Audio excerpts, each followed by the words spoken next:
Now we're going to give you a play-by-play. This is the order you can expect things to change in when you are being psyoped. Is that about right? That's exactly right.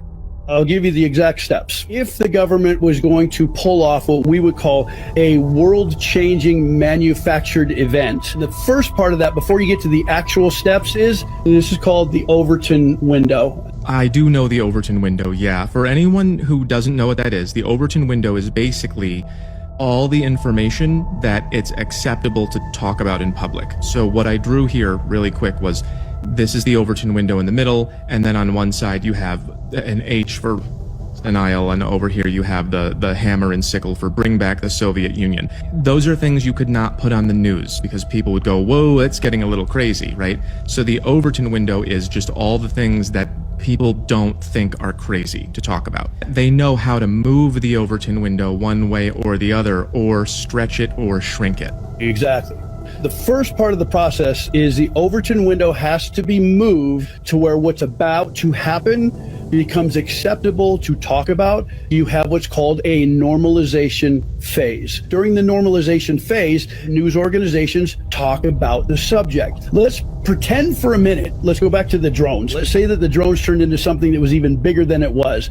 They would be putting up footage of drone activity all the time. In case you don't remember, that's exactly what they did. And what that does is it normalizes to the rest of America that this is common. This is happening all the time. Once you're desensitized, you're willing to accept even more. After you normalize it, is setting the stage for the big reveal. So then after you normalize something and put it in the Overton window, what they would then do would be something like saying, hey, there are even more people with even more information that's coming, and we're about to find out what it is, and that creates tension and fear in the general public, and they start needing to know what's coming. So now you ramp it up, you get the anticipation. That invokes the need of some sort of salvation, some sort of rescuing. So once they normalize the thing and then they create fear around it, then they give the public the idea that they need to be saved from the thing.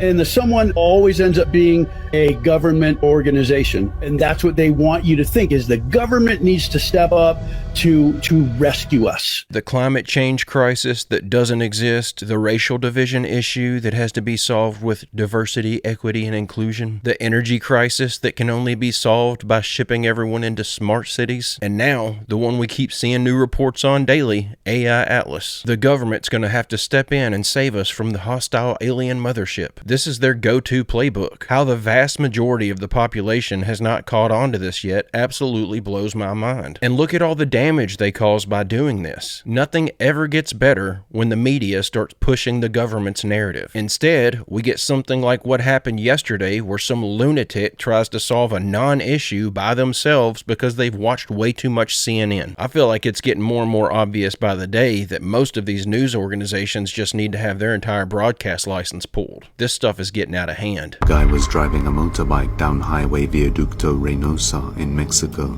late at night when he sees a kid standing all alone just in the woods near the road. Thinking it's a lost kid in need of help, he decides to stop and get out to help. As he stops, he notices a bunch of items scattered on the ground, and things quickly turn creepy. Pues acabo de ver que hay un niño, güey. Había un niño aquí ahorita y mira, hay una cubeta tirada allá. No sé si se alcanza a ver.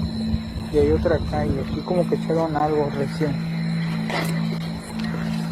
Quién sabe qué pedo, pero te juro que vi un niño. ¡Niño! Ahí está, güey, ahí está. Puta madre, güey, ¿cómo lo hago? ¡Niño! Aquí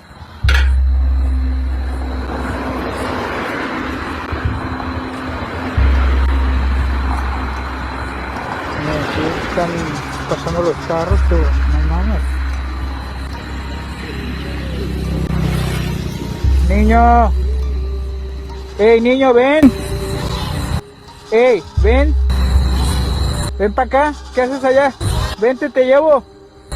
¿Con quién estás?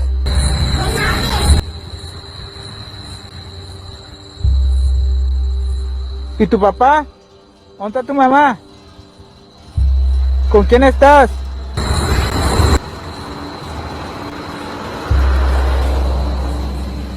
No, yo no puedo ir, vente, ven tú a la luz. Ándale, ven. Te ayudo, vente, te llevo a tu casa. ¿Dónde vives?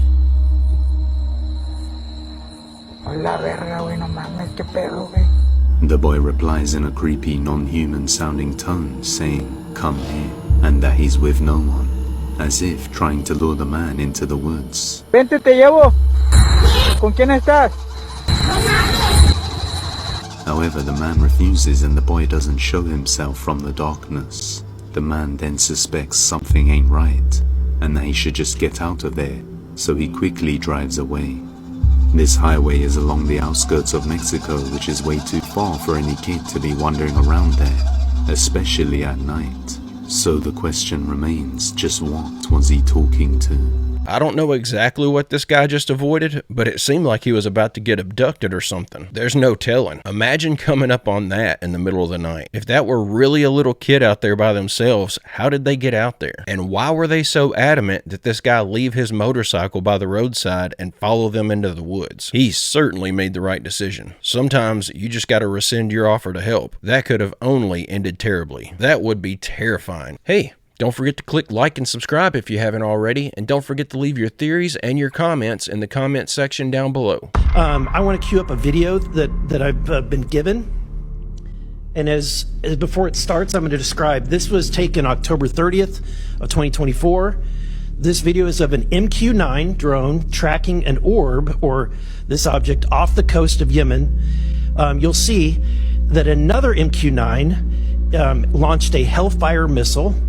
That you cannot see that drone, and so I'm not going to explain it to you. You'll see exactly what it does.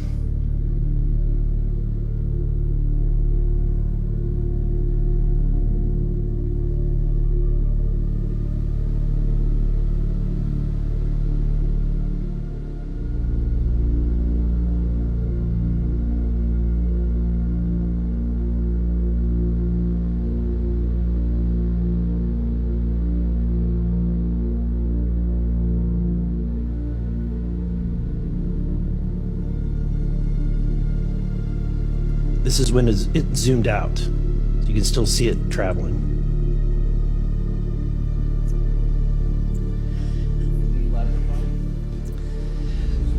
So, Mr. Knapp, do you have you heard about events like this occurring, and what information might you have? I have heard about events like this. I have heard about this event. Jeremy Corbell and I talked about it in one of our episodes a while back. We did not have the video, though. There are servers where there's a whole bank of these kind of videos that Congress has not been allowed to see, that the public hasn't been allowed to see. Occasionally some of that stuff gets out in the wild and it comes our way. It should be going to you. The public should be seeing this stuff. And why you're not allowed to, I don't know. But that's a Hellfire missile smacking into that UFO and just bounced right off. And it kept going. It kept going, and it looks like the debris was taken with it. Yeah, what the heck is that? This is what's so scary. I have no doubts that that's either technology created by our government or technology that was gifted to our government that they're now in control of. And the only reason I feel like they're even releasing this to the public is so that they can back up their narrative that we have off-world visitors here that we can't defend ourselves against. But the real implication here, as far as I'm concerned, is that we've messed up and we've allowed our government to run these black budget secret programs for far too long. Now they've developed technologies that we the people are not going to be able to defend ourselves against. Once they openly turn on us, we'll be screwed. But as far as theories go, think of the way that we've had the propulsion systems of these crafts explained to us, creating a sort of force field around the craft that pulls it through the atmosphere. I think the propulsion system acts as a barrier around it, protecting it from anything it comes into contact with. I'm betting you could drop an atom bomb on that thing and it would just keep on moving. What are y'all's thoughts? Bro, I'm playing COD, my whole PlayStation turns off, and this door opens up by itself, and it was closed because what the was that? What the and the light's going again. And the light's going again. And right there is the light switches to that light. And guess what else I'm about to tell you? Nobody's home. Oh my.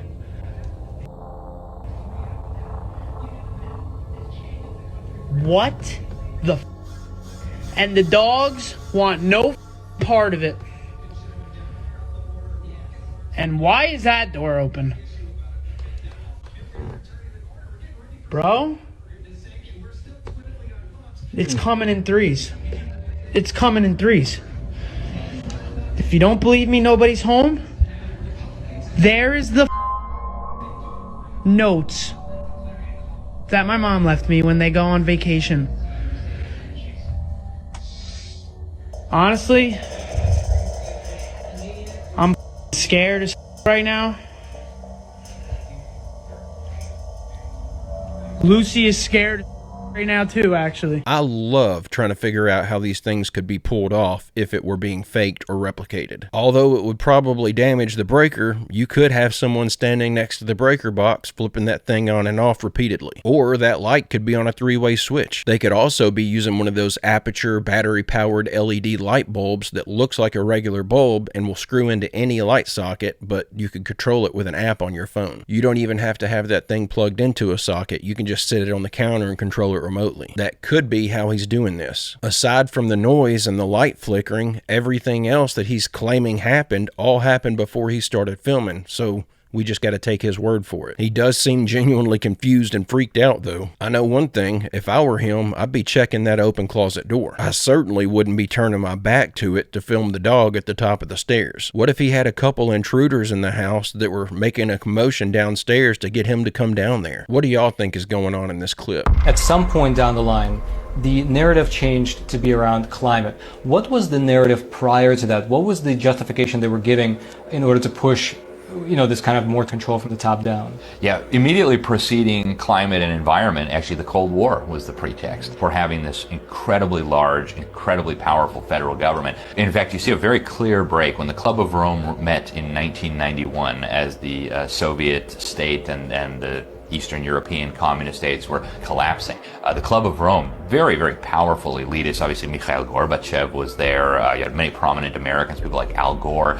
They got together and they came up with this incredible document where they actually said we need a new justification for this all-powerful state. So the new excuse is going to be because the environment is going to be harmed and because climate is going to hurt us. Wait, what? I could not believe what I just heard. Did world leaders really lay out this globalist plan in plain English in a physical book way back in 1991? I went on Amazon, and there it was. The First Global Revolution, which states, and I quote, "In searching for a common enemy to unite us, we came up with the idea that pollution, the threat of global warming, water shortages, famine, and the like would fit the bill. And therefore, the real enemy is humanity itself." The science is clear. We are getting dangerously close to the point of no return. The science is very clear. This natural world is severely endangered. Code Red for Humanity is not a group of political officials, elected officials. These are the scientists. There is a top-down quality to this policy which is extremely forceful, and the forcefulness comes from scientism, which is the ideology that we understand the world fully because of science. We have to listen to the science so that we have a better future for tomorrow. This is just ideological BS, and it's also quite dangerous. It's a dangerous way of looking at the world because then it means nothing matters apart from science. Culture doesn't matter, history doesn't matter, religion doesn't matter, social interaction doesn't matter, nothing matters but science. You don't need to be a theologian or philosopher to understand that that's complete nonsense, but also dangerous nonsense. If nothing matters than just science, then what kind of a world do we actually live in? History is truly at a turning point. In times of crisis, the role of governments is more important and more relevant than ever. The World Economic Forum is actually a critical part of implementing this UN agenda. Some years ago, they became a strategic partner of the UN in the implementation of Agenda 2030. And then you start looking at the connections between the World Economic Forum and China. Klaus Schwab and Xi Jinping, they're like old buddies. They put out press releases about how much they love each other. So you've got the super capitalists represented by the World Economic Forum. And then on the government side, you have communists. Right? After Agenda 2030 was adopted, the Communist Party in China put out through all their propaganda organs, they said, we played a critical role in this Agenda 2030. You had Javier Solana, the head of NATO, saying this was going to be the next great leap forward. Right? The last great leap forward in China killed millions of people. Why would we want another one of those? That's crazy.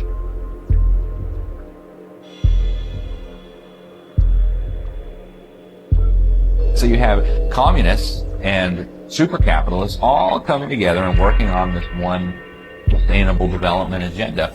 And that should make us all pause and say, well, wait a minute, that doesn't make sense on the surface. What's going on here? China is a powerful example of what can be achieved when national governments make environmental protection a top priority.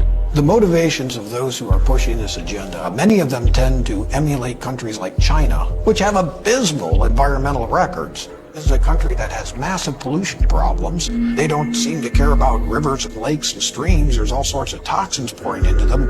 In actuality, I would say their envy of China is more to do with their control over their population and control over politics than it has to do with the environment. In looking at this, it looks like the environment's a tool to achieve power more than it is an end goal of itself to actually protect nature. Wow.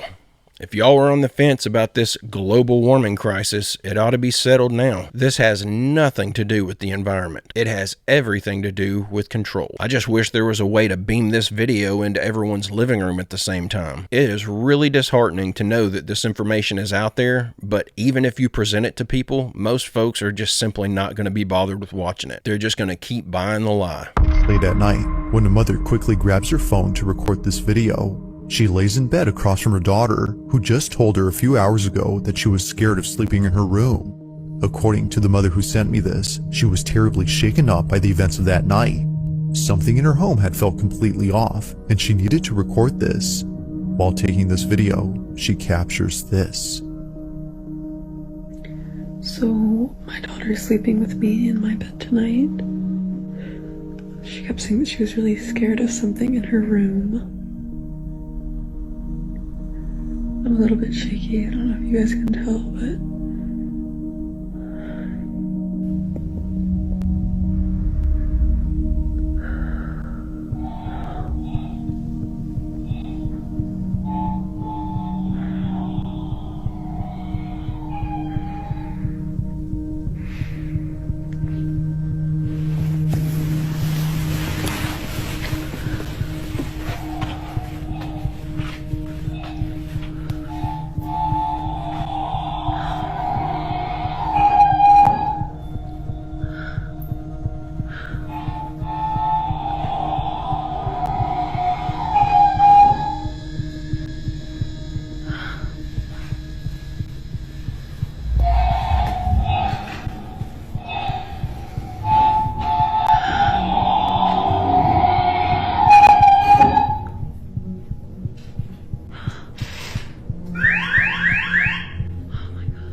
So this is the same toy that used to go off in the past. And it's always terrified me since.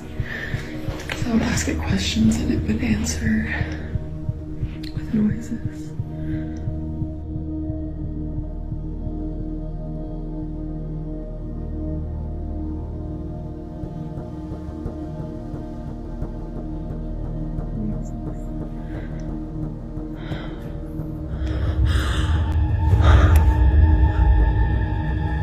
Now I will admit that watching this video the first time, I completely missed what happened. It wasn't until brightening up this footage that it became much clearer. A finger on this toy arm suddenly lifts on its own. It almost seems to be pointing at the mother, as if to say, "I see you." Although definitely strange, this occurrence is made creepier by the toy truck. For whatever reason, it was going off before this happened. As the mother writes, the reason this toy truck scares her isn't just because it's going off right now, but because it seems to be intelligent when it shouldn't be. Shannon, the mother in question, would sometimes ask the toy to light up or make a sound, and shortly thereafter, it would. This has led her to believe the toy's either cursed or haunted. The same is said about the toy arm. But as always, I'll let you come up with your own conclusions. Did Shannon capture evidence of a paranormal occurrence? Or might there be something to explain what happened?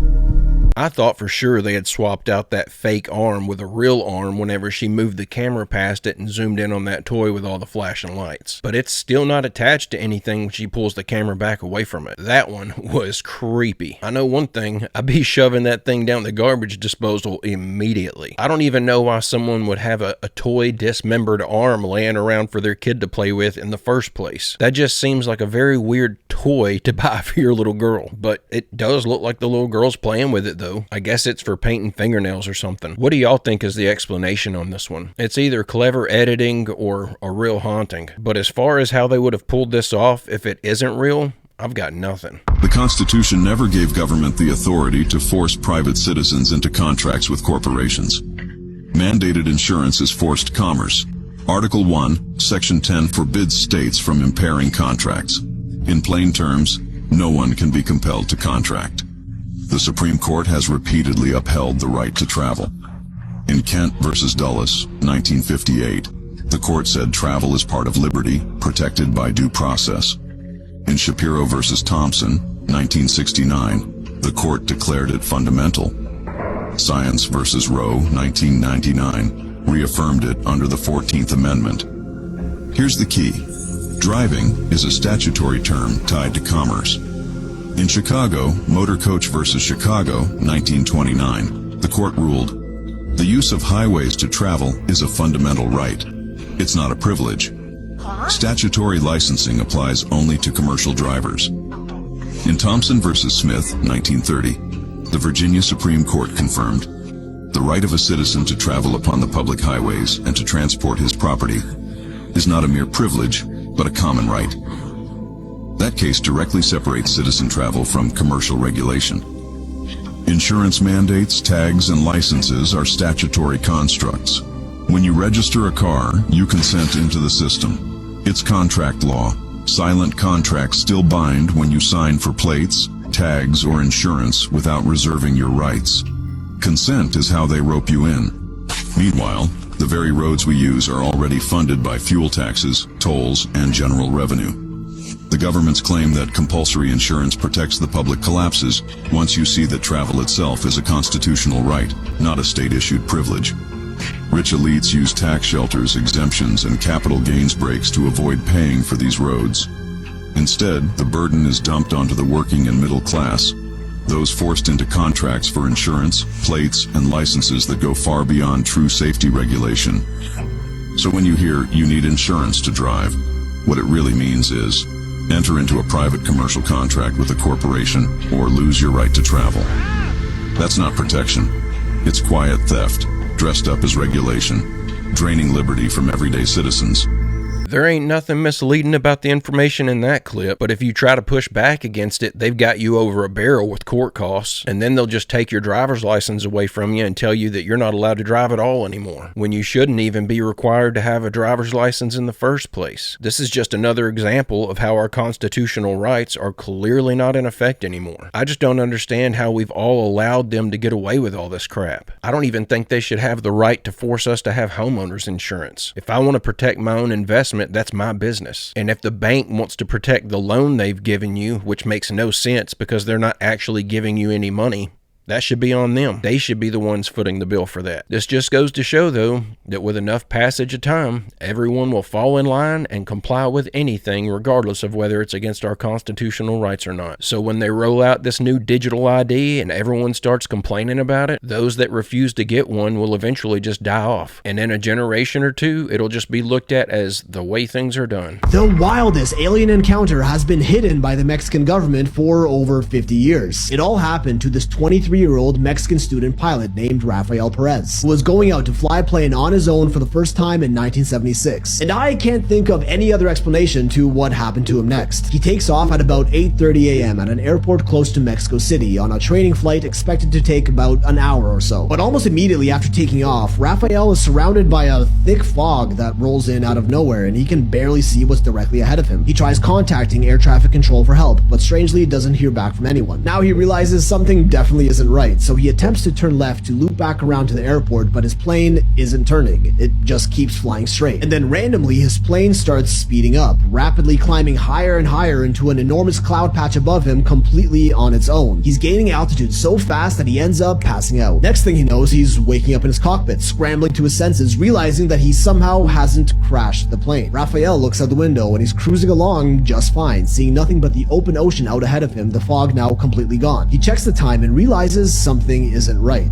It's 11:30 a.m., meaning he was out cold for well over 2 hours. The fact that his plane was still flying was already miraculous enough, but then he looks up his coordinates and finds out that's the least of his problems. He was way out above the ocean, further from the coastline than he's ever been. But what didn't make any sense was that the distance from the airport he took off from to where he was now was way further than what a plane could have physically traveled in that time span. An amateur first-time pilot who was passed out just set a world record flight time by accident. Not just that, but his fuel gauge was still almost full, and again, there's no way he could have traveled that far while barely burning his tank. Almost like he was either accelerated by an external force or maybe even teleported. He has no idea what's going on when finally a voice comes in over the radio asking if he's okay. Rafael responds explaining his situation, how he flew into a fog, lost control of his plane, then passed out and now has no idea how he got here. The guy on the other end of the radio is Carlos, air traffic control, who oddly asks Rafael if he's alone in his plane, to which he replies, yes, of course I am. Carlos then lets him know that he's actually off the coast of the Mexican city of Acapulco, which would have normally been a 3-hour flight, but he somehow got there in a little over an hour. And there was something very concerning he had to tell him in person. So Rafael lands the plane at the Acapulco airport, and immediately men in suits rush him as he's getting off the plane to take him to a hospital. They test him and verify he's completely sober. A psychologist even confirms he's clinically sane. Rafael has no idea what's going on, and so they finally reveal what really happened to him during his flight. Turns out that while he was out, Rafael actually had a full-on conversation with Carlos that he doesn't remember at all, and it was all recorded. And what Rafael said over the radio is a little disturbing. The pilot is speaking because he is ordered to. That is, it is his voice he speaks, but not of his own free will. We will use it as a microphone. Your equipment is too primitive. No matter who we are or where we come from, it is enough for you to know that we are beings of this universe where you belong. Our planet is many light years away, but we are physically equal. I repeat that all races in the universe are physically equal. You are not alone in the universe, and there are other races that are far away from you, and we are watching you. For the next hour, Rafael talks about humans being the only intelligent species in the universe that still partakes in warfare and violence among their own kind, going back and forth in discussion with Carlos on how humanity's on the trajectory of nuclear annihilation and may end up getting exterminated if they continue down this path. That we are an inferior civilization on the grand scale of the universe, and there are even other species physically similar to us but mentally much more developed. It appears as though some extraterrestrial entity took control of Rafael and his plane and used his body as a vessel of communication to speak with other humans, initially speaking to them in Spanish, and this all really happened. You can even find a log and the actual original audio of the entire convo online. They even tested the alien, asking it questions in English and German, to which Rafael responded with perfect understanding and fluency in those languages. Yet he only ever spoke Spanish before this. No one had or still has any idea how Rafael ended up off the coast above the ocean, or what caused him to start saying the things that he was saying. A very detailed conversation that Rafael has zero recollection of, which some attribute to some form of temporary psychosis. But speaking in English and German and the oddly specific nature of the dialogue suggests otherwise, because another declassified report from Mexico that happened just a year before then might explain who or what this was. In 1975, another pilot, Carlos de los Santos, was flying above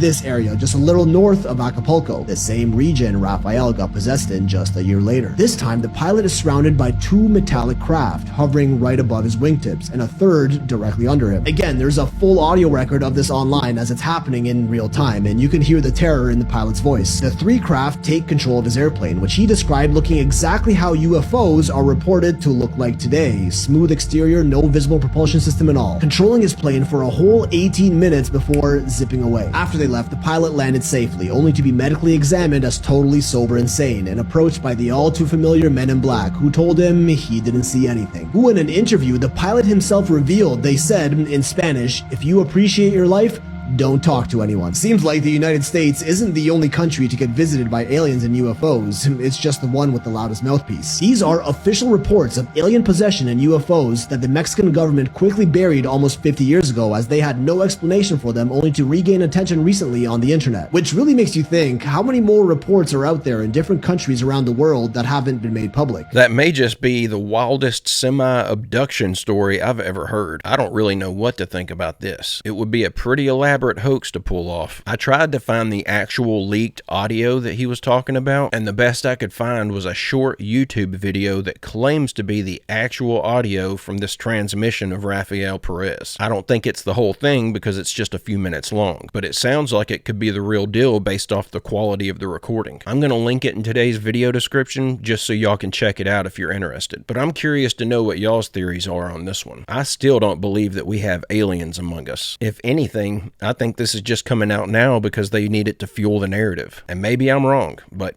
I just don't believe anything they tell us. But guys and gals, I'm going to go ahead and end the video right there. I hope you enjoyed these clips we watched together today. I'll be back tomorrow with another video. I hope you come back to join me. Don't forget to leave a like and subscribe if you haven't already. And don't forget to leave your comments on the videos and your theories in the comment section down below. But guys and gals, I hope everyone has a great, safe, fantastic rest of your day, and I will see you all tomorrow.